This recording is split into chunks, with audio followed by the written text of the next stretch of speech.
Wewe mtoto unataka kunipanda kichwani. Kila siku mimi nakulipa mshahara unanisumbua sumbua nitakurudisha kwenu. Angalia chooni ulivyofanya vile. Umefanya leo safi? Umefanya leo safi? Angalia vyombo. Haya naomba kachukue nguo kule ufue. Moja kwa moja nataka chooni na huko kudekiwe leo. Ndio nishakwambia hivyo. Hivi sikulipi wewe?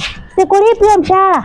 Kwa maana wewe unataka unizoea, unaletea mazoea. Ufanye usafi, ufui wala nini unapuruza tu ovyo. Shemeji. Karibu shemeji. Karibuni. Asante. Salamu shemeji. Alaikum salaam. Shida nini shemeji? Hamna, tupo tu karibu. Lakini shemeji. Binti yangu nenda ndani kwanza. Msubiri kwanza, usiende ndani, sawa? Shemeji. Hivi kweli mume wako ndivyo anavyokuambia uishi na huyo binti hivi? Mume wako ndivyo anavyokuambia uishi na binti yako kama hivi shemeji?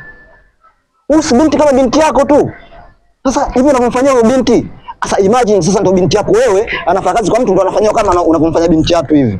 Mungu apendi shemeji, na mwezi wa Ramadhani shemeji, natakiwa ni wewe ndio uwe mtiifu vibaya mno. Yaani wewe mnyenyekevu. Huyo binti leo hii unaishi naye kama hivyo. Ndugu yangu, leo na kesho binti shemeji.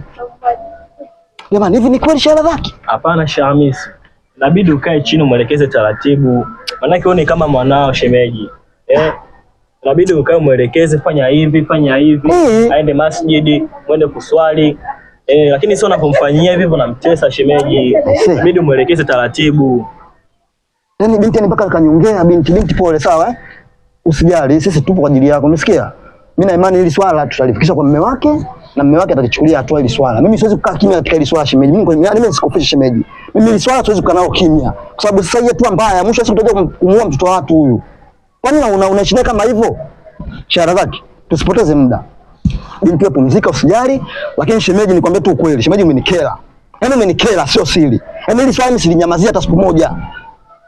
Ondoke. Yani tunatenda dhambi sisi na Mungu anatuona, wakati mwezi wa Ramadhani, mwezi wa kuchuma mema, na waza tutajibu nini sisi?